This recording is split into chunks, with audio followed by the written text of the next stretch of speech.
2024'te kullanmak serisinde nostaljik bir inceleme ile beraberiz. Herkese merhaba dostlar, ben Ozan. Artık efsane diyebileceğimiz iPhone 7 sunduklarıyla 2024'te nasıl bir deneyim veriyor hepsinden bahsedeceğim. Ve bu serinin devamı için de videoyu beğenmeyi ve abone olmayı unutmayın. Serinin devamı size bağlı. Şimdi ilk olarak fiyatlarla başlayalım. Tabii ki artık sıfır olarak yok. Ya ikinci el ya da yenilenmiş olarak iPhone 7'yi alabiliyoruz. Bu noktada eski bir cihaz da olsa ben garantili bir telefon istiyorum diyorsanız iPhone 7'yi yenilenmiş olarak 3500 bandında rahatlıkla bulabilmek mümkün. Fakat burada depolama 32 GB. İkinci el tarafında hem daha uygun fiyatlı hem de tamir görmemiş temiz bir iPhone 7'yi de 3000 bandında bulabilmek mümkün. Şimdi iPhone 7'yi incelemeye başlayalım. iPhone 7 tasarım yapısı itibariyle gerçekten klasikleşmiş bir tasarıma sahip diyebilirim. Malzeme yapısı noktasında da telefonumuz zamanının amiral gemisi cihazı olduğu için üst segment premium bir yapıya sahip. iPhone 7'de tamamen alüminyum malzeme yapısı kullanılmış. iPhone 7'yi elinize aldığınızda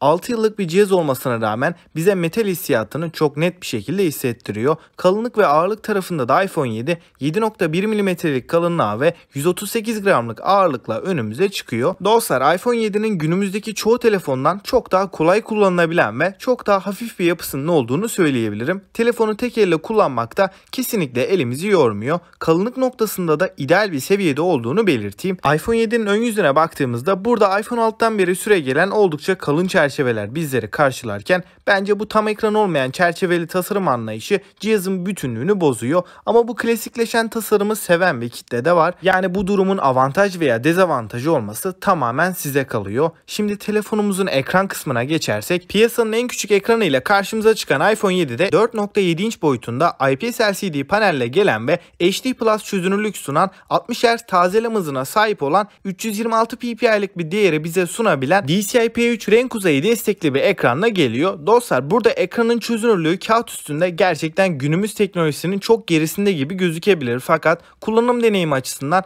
kesinlikle pikselleri sayabileceğiniz derecede veya soluk kalitesiz bir görsel deneyim sunan bir ekranla gelmiyor. Ekranımızda renkler gerçeğe yakın bir şekilde gösterildiğinden bu çözünürlük farkını çok fazla anlayamıyoruz. Fakat tabii ki güncel telefonlar kadar iyi bir ekranın olmadığını da söyleyeyim. Ama genel olarak çoğu kullanıcıyı tatmin edecek seviyede diyebilirim. Bunun yanında parlaklık oranına da değinmem gerekirse ekranımız 625 nit seviyesine kadar çıkabiliyor. Güneş ışığı altında ekranı görme konusunda çok fazla bir zorluk yaşamıyoruz. Dostlar, eğer telefondan çok fazla dizi film izlerim, YouTube'da takılırım diyorsanız iPhone 7'yi almanızı önermiyorum. Çünkü hem ekran boyutunun küçük olması hem de kalın çerçeveleri nedeniyle herhangi bir video izlediğimizde görsel bütünlüğü bozan detaylardan diyebilirim. Şimdi telefonumuzun bence fiyatına göre halen en iyi olduğu alanlardan birine, yani kameralarına bakarsak, iPhone 7'de arka tarafta 12 megapiksel f1.8 diyafram değerine sahip HDR yapay zeka ve portre modunu da destekleyen zamanına göre kaliteli bir sensörle karşılaşıyoruz. Bu kamera fotoğraf çekim kalitesi olarak şu anki fiyatına oranla ışık kaynağının yeterli olduğu ortamlarda iyi bir performans veriyor. Fotoğraflarda renkler olması gerektiği gibi abartıya kaçmadan önümüze çıkarken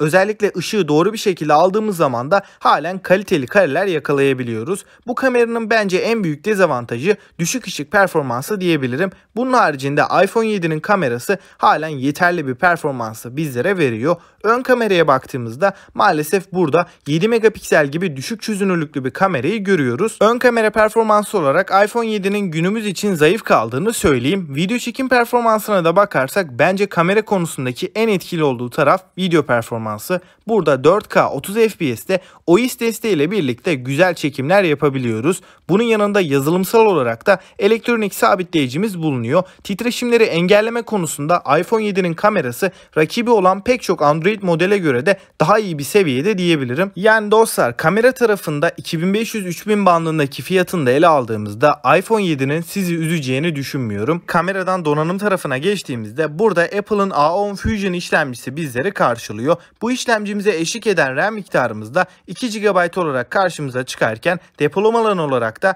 32 GB'dan 256 GB'a kadar seçenekler sunulmuş durumda. Ben artık kesinlikle 32 GB olan modelin alınmasını önermiyorum. Çünkü hem yazılım güncellemelerini yüklediğimizde hem de ortalama 10-15 uygulama yüklediğimiz zaman depolama alanı neredeyse doluyor. Özellikle eski iPhone'larda depolama alanı doldukça da cihazın performansında da gözle görülür bir yavaşlama önümüze çıkıyor. Bu yüzden en az 128 GB'lık modeli almaya çalışın derim. Gündelik kullanımda ve oyunlarda bize nasıl bir performans verdiğine bakarsak öncelikle PUBG'de akıcı ve dengeli grafiklerde 45 FPS'te, HDR'da da 30 karede oynatabiliyor. Açıkçası bu kadar yüksek kare hızını bu fiyat bandındaki hiçbir cihazda göremezken uzun süreli oyun deneyimi açısından patlama sahnelerinde ve kalabalık ortamlarda FPS drop'u arada olabiliyor. Ama genel olarak akıcı bir oyun performansı alabildiğimizi belirteyim. Fakat cihaz PUBG gibi yüksek grafikli oyunlar oynarken belirgin bir şekilde ısınıyor ve pil tüketimi açısından da gerçekten çok hızlı bir şekilde bu oyunların pilimizi tükettiğini söyleyeyim. Yani ortalama 2 ile 2,5 saat arasında bir PUBG oynadığımızda bataryamız %100'den %0'a gelmiş oluyor. Eğer oyun oynamak için bu telefonu alacaksanız ben pek tavsiye etmem, ancak arada bir oyun oynamayı düşünüyorsanız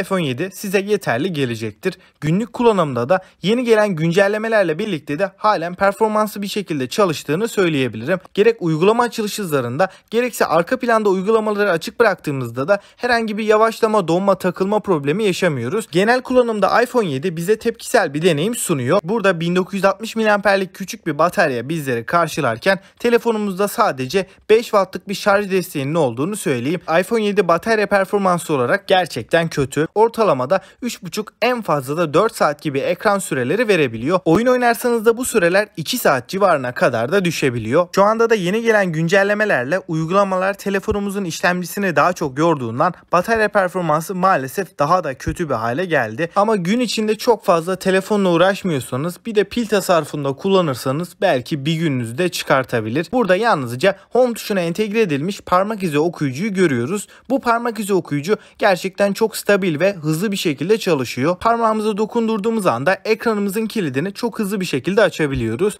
iPhone 7'nin hoparlörlerine bakarsak stereo hoparlör sistemi önümüze çıkarken bu hoparlörler hem ses yüksekliği olarak hem de seslerin doygunluğu tarafında güzel bir performansı bizlere verebiliyor. Dostlar, iPhone 7 iOS 10 ile çıkan bir cihaz. Şu anda da iOS 15 sürümünü sorunsuz bir şekilde aldı. Zaten genel yazılım performansı olarak da eğer batarya sağlığınız iyi bir seviyede olursa ve depolama alanında sonuna kadar doldurmadığınız sürece bu konuda herhangi bir sorun yaşayacağınızı düşünmüyorum. Dostlar, iPhone 7'yi günümüz cihazlarıyla çok fazla kıyaslamayacağım. Çünkü şu anda en uygun fiyatlı olarak 5000 TL bandında bir Android telefonda ekran boyutu ve batarya olarak çok ciddi farklar var. Ama iPhone 7'nin de hem Android tarafında hem de kendi fiyat bandında kamera ve performans olarak kesinlikle en iyisi. Bu cihazın en büyük sorunu batarya. Günlük ortalama bir kullanımda en fazla 4 saatlik ekran sürelerini görebiliyoruz. Bu sürelerle kesinlikle günümüzün gerisinde, ama telefonu çok yoğun kullanmıyorsanız, telefonu WhatsApp, arama yapmak gibi basit işlerde kullanıyorsanız en azından akşama kadar idare edebiliyor. Yani günümüze oranla bataryadan çok bir şey beklemememiz gerektiğini zaten biliyoruz. Arayüz akıcılığı, hız, tepkisellik açısından beni gerçekten şaşırtan bir telefon. 2016'da çıkmış, yani neredeyse 8 yıllık bir telefondan bahsediyorum. Artık güncelleme almıyor. Buna rağmen yavaşlama, donma, kasma sorunuyla da hiçbir şekilde karşılaşmadım. Bana sorarsanız performans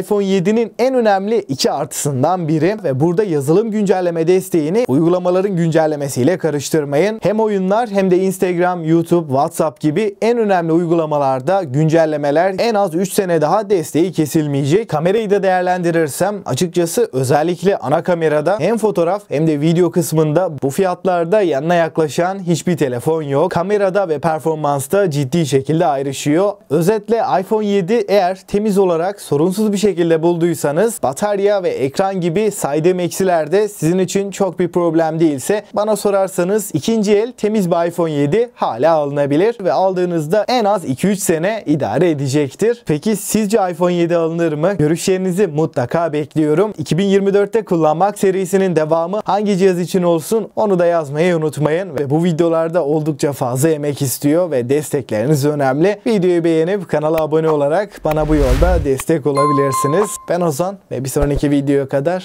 hoşça kalın.